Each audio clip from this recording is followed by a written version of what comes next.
We're the last of the cowboys, the giddy up gone boys.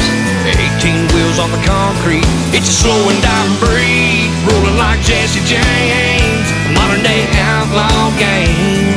If you're out here riding with me, come on back and make some noise. We're the last of the cowboys.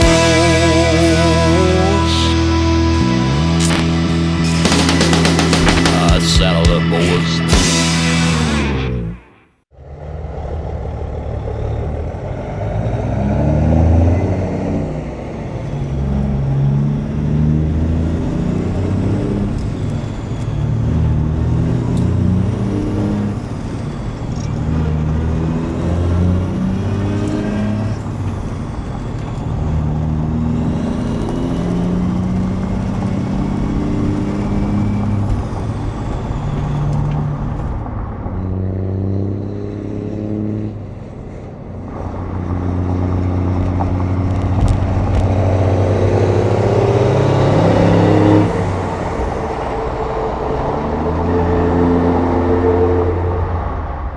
Can't really disguise the fact that I know you. I know the gentleman that I'm speaking with. A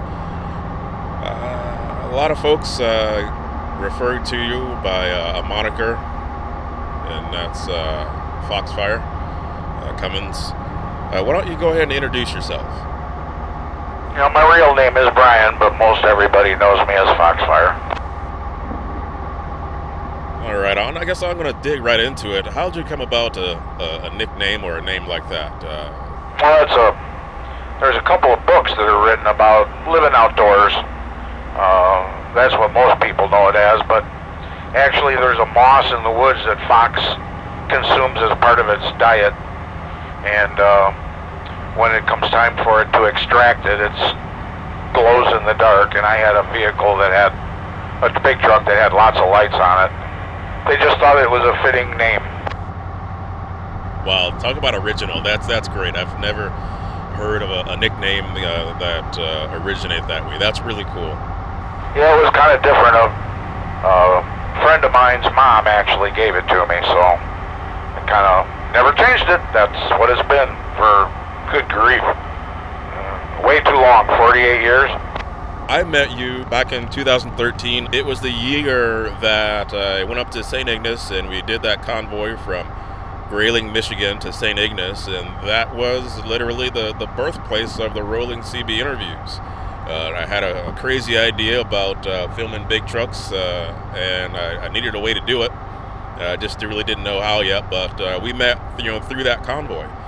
So we never really, spoke in detail about things, so this is nice that we get a chance to talk. So tell me where you're from and, what brought you into trucking. Well, I was born and raised in Illinois. Later on in life, moved up to southeastern Wisconsin. I haul nursery stock, trees, shrubs, what have you, pretty much all over the U.S. But family owned a nursery, and I worked in it as a kid and knew that right away that's not what I wanted to do, but I'd watch the big trucks go up and down the road that the nursery was on and decided that was going to be my career. And right out of high school, I got a job as driving a 10-wheeler for an excavating company, and it just escalated from there. After 2 years of military service, I came right back and jumped in the truck and drove, and in '76, bought my own. Well, that's great. It sounds like, like most guys, they were surrounded by trucks and the sounds of trucks, and it's just something that really called out to them. So that sounds like that was the same thing with you. Yeah, pretty much. To my knowledge, no one in my family was truckers, so I became the first. You're in a very distinct looking truck. Tell me about the truck, of course, and then tell me about the trucks that you had before this truck. Well, this is a 1976 Peterbilt. Peterbilt made a limited edition number for the Bicentennial. 100 conventionals and 100 cabovers, and this is one of the conventionals. So it would be 40. I will have owned it for 41 years this September 13th. I bought it brand new in Elmhurst, Illinois. As far as other trucks go, I've never owned another truck. I started out as an owner-operator with this one and decided that if I could keep it going, that's what I was going to do. And by hook or by crook, I have. Wow, that's amazing. You really have a one of few trucks on the road that's really a standout truck. That's awesome. Yeah, well, I can't take the credit for that, actually. I think it's the red, white, and blue paint job that Peterbilt put on it for the 200th birthday of America. And I've always just taken a real liking to that whole aspect. So, not having owned another truck, so you've not been tainted per se by a Freightliner or Kenworth or any of these other truck makes and whatnot. So, what is it like driving that truck for those amount of years? Tell me about some good stories, and tell me about some things that you really had to deal with and overcome with driving that truck for that long. Well, when it's all said and done, the truck has been just a wonderful piece of equipment. It's on its fourth engine, but when they break, I break them pretty doggone good, so that's to be expected. In its stock mode, I didn't know any better, and though I thought it performed quite well, one day a friend of mine said, well, let's get that thing to go, and that's what the goal's been ever since, and it does a fine job. I have driven internationals starting in the year of 1951 was the first truck I drove as a truck driver. It was a 1951 R190 International, gas burner, 5 and a 3. Drove some Hendricksons, drove a Mack. First over-the-road truck driving job I ever had was for an aluminum rolling company, and they had cab-over Peterbilts. I experienced Cat engines, Detroits, and Cummins, and I've just always kind of leaned towards the Cummins, and that's what's in this truck. Once you get through them gears, tell me, what do you think it's putting out and everything?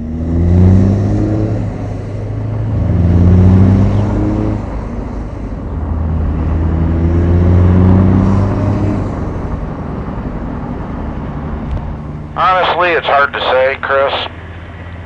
It's never been on a dyno, so I've been running down the road with guys with way bigger engines than what this is, and I stay right with them, so it does a very good job. It's got 411 rear ends on 11/24/5 tall rubber, 12/5/13 transmission gears have been taken out and flipped around, so it's turned it into a multi-overdrive, so that's what gives me my gear ratio, is that. That brings me to some questions about trucking and the history of trucking and the things that you've done over time. So paint a picture for me what trucking used to be like and some of the places that you would go and what you would encounter on some of those trips. Well, probably first and foremost, I've met some very interesting people throughout the entire United States. I've seen the entire United States and have been paid to go there. So I think makes for, if you're trying to find a silver lining in a dark cloud, that's it. Makes for a pretty good living. I have all my own customers, so I don't fight with brokers or anything like that. Yes, I have some competition, but it's quite limited. And I've delivered trees to all different celebrities. My company's actually hauled reefer loads down to Jim Jones, the owner of the Dallas Cowboys. We've done a lot of work for the owner of Cabela's, Bass Pro Shop. Jerry Steinfeld took plants to his estate out in New York. Made for interesting things as far as that goes. People that I would never have had the opportunity to meet had it not been for trucking. So as a result of it, I met some popular, unique individuals.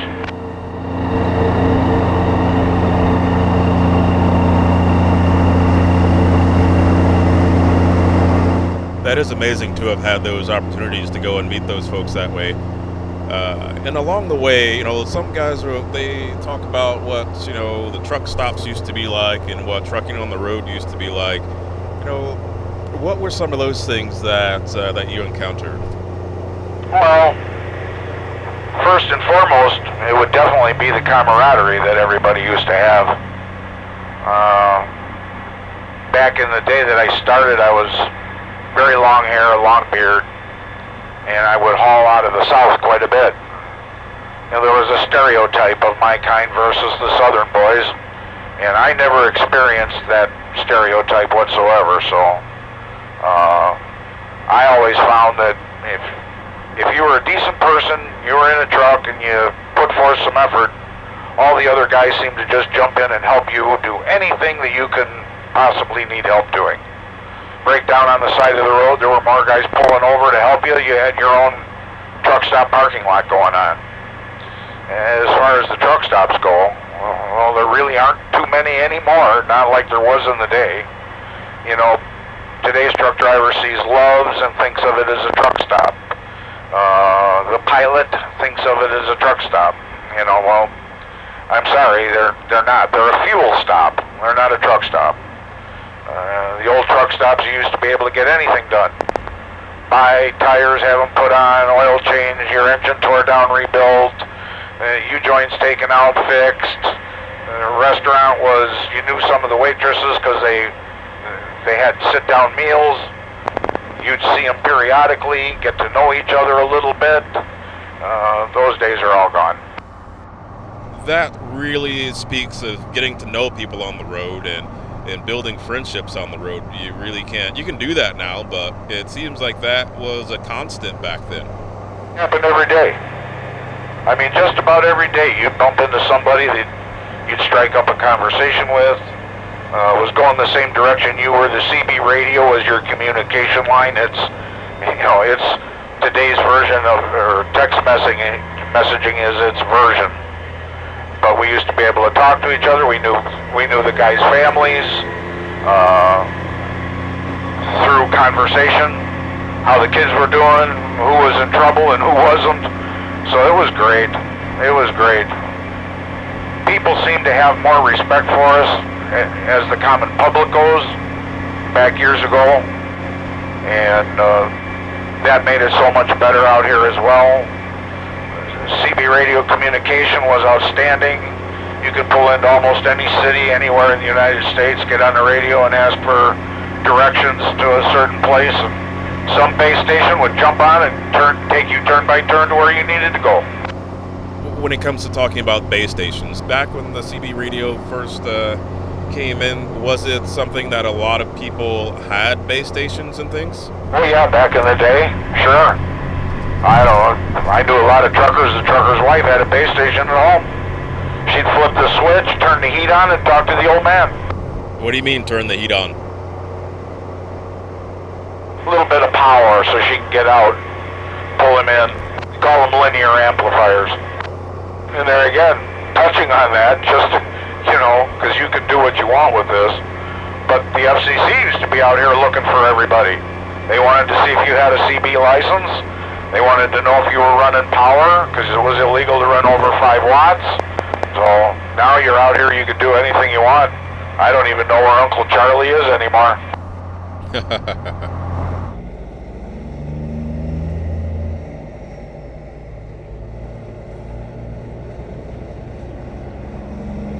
And run through those gears. I'm going to track along with you here.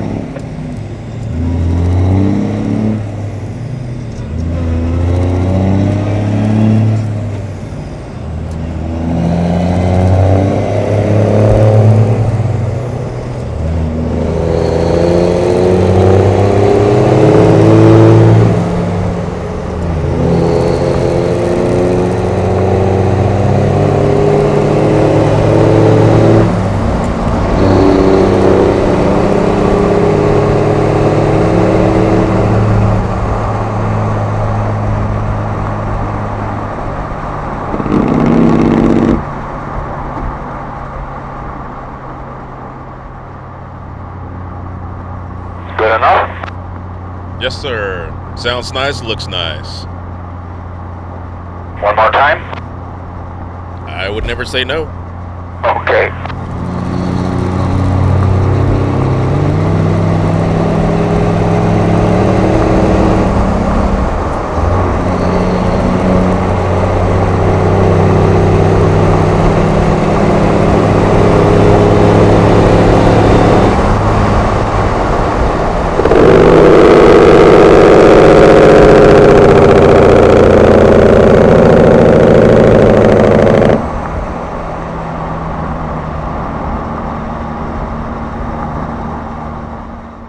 Well, I tell you what, that sounds very nice. More than nice. Beautiful sound there.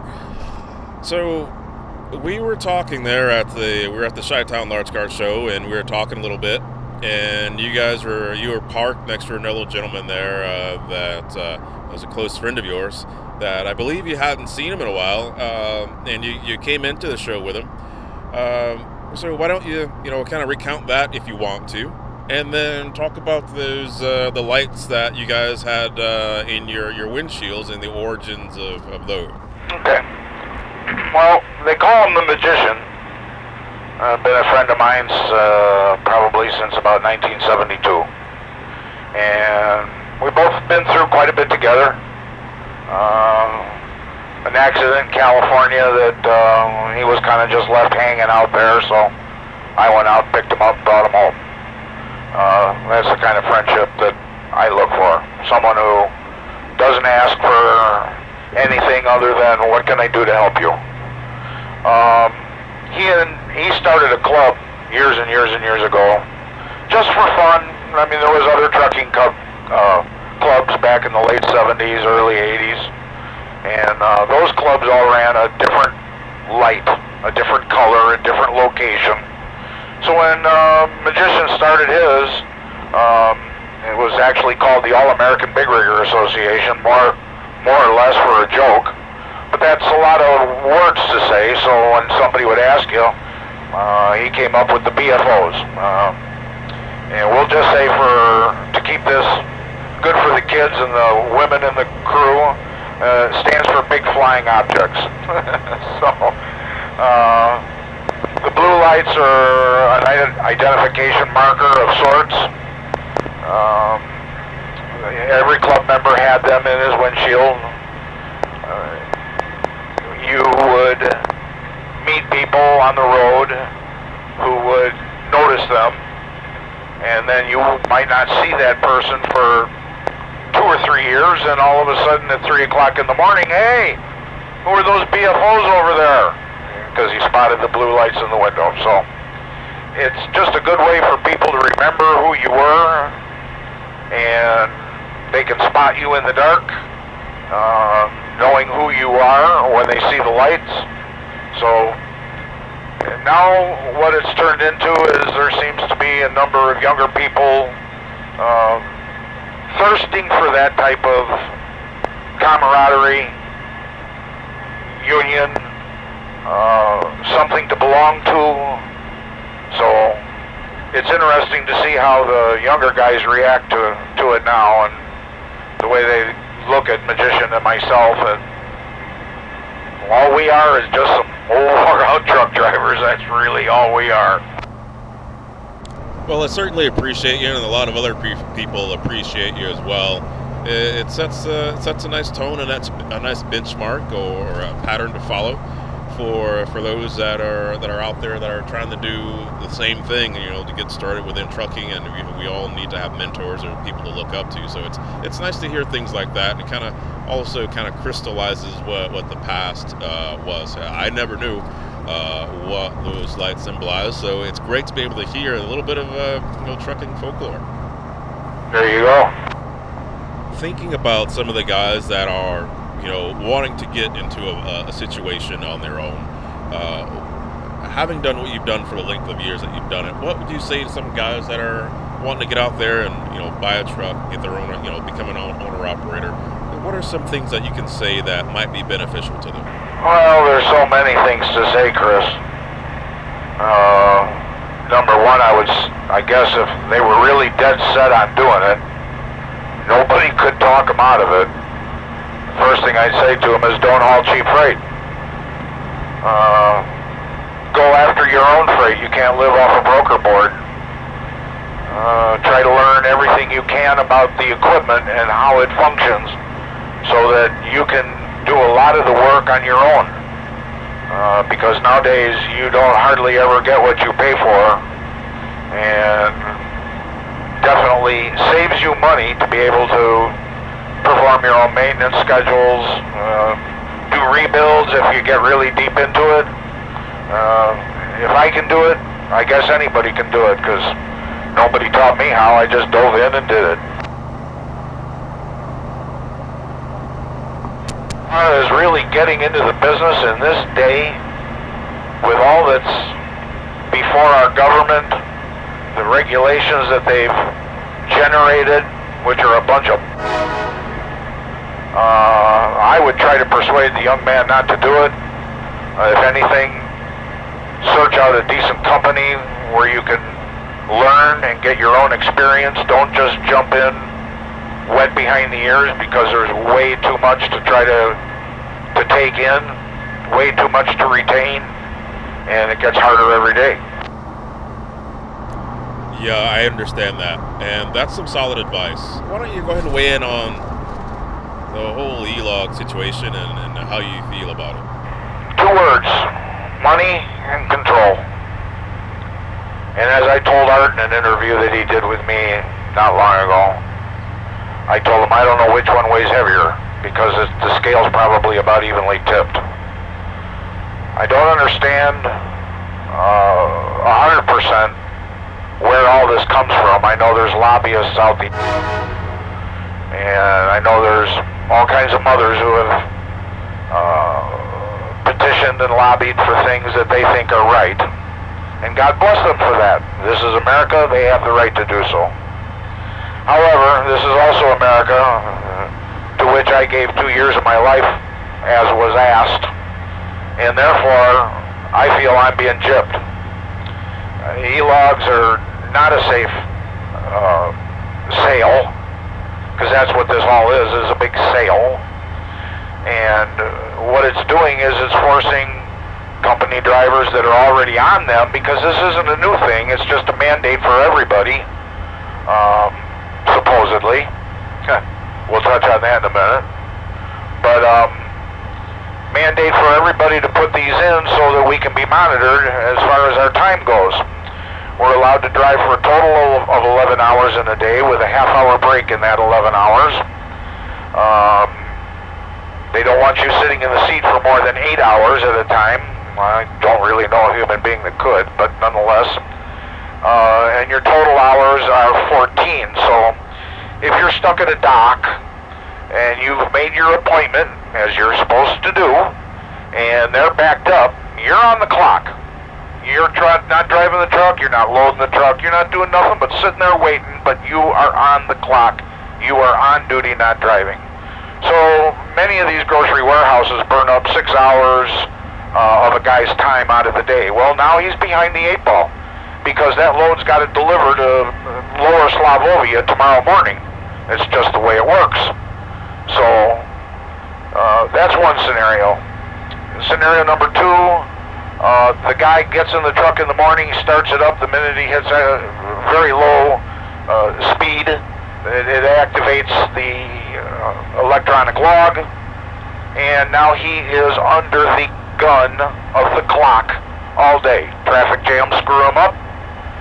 He may be a half hour away from home, and the E-log says, "You're done, son. Park it."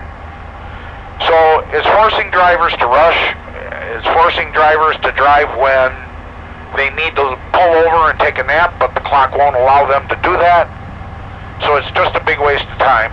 I cannot fathom why nobody has looked into this any further. But yes, I can fathom it, because again, money and control. There's a lot of dollars and cents going to be spent on all this electronic garbage. And also, along with that, there's going to be a lot of electronic garbage that people are going to buy to try to offset what it does if it becomes reality. So it's just bogus. I don't agree. I have constitutional rights just like you do, Chris, and I don't agree to be monitored. I don't agree to be tracked. I don't agree to none of it. I have 41 years in this truck for 3,700,000 miles that I have driven accident-free. I've never had an E-log. I do paper logs just like all the forefathers in front of me. And that's what I'm going to do till I finish. Because, as I said in Art's interview, even if my truck is exempt, it's too old. But even if it was not the case, there's not going to go one in here. I'll maintain a paper log. If that's not sufficient for the DOT, they can do what they want with me. I'll see them in court.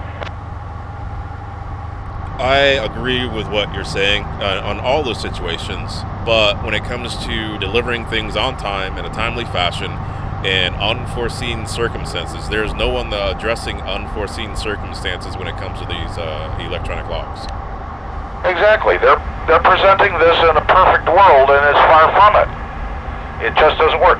There are going to be, and there are now in existence today, companies that are on it, and it works quite well for them, and the drivers don't mind it. They go from point A to point B and back every day, and it's calculated in a doable amount of time, barring any humongous unforeseen circumstances.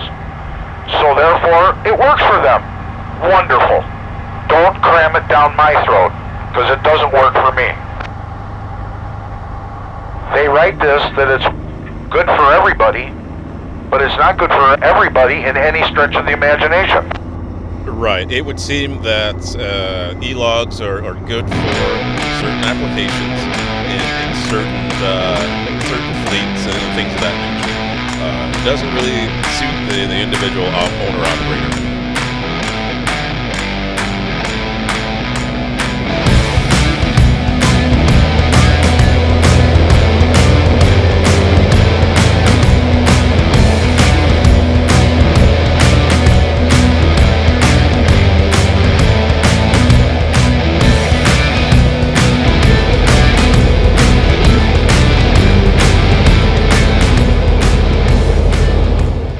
FoxFire, we've got a chance to see you out there on the road, and had a great time, a great conversation. Thank you for that. I see you hits up to your trailer. Where are you off to now? The home 20's up in Bristol, Wisconsin, right on the southeast corner of Wisconsin-Illinois state line. So that's where I'm headed. Well, have a wonderful trip, and we'll see you soon. Pleasure was all on my end, Chris. Thank you for what you do. My pleasure.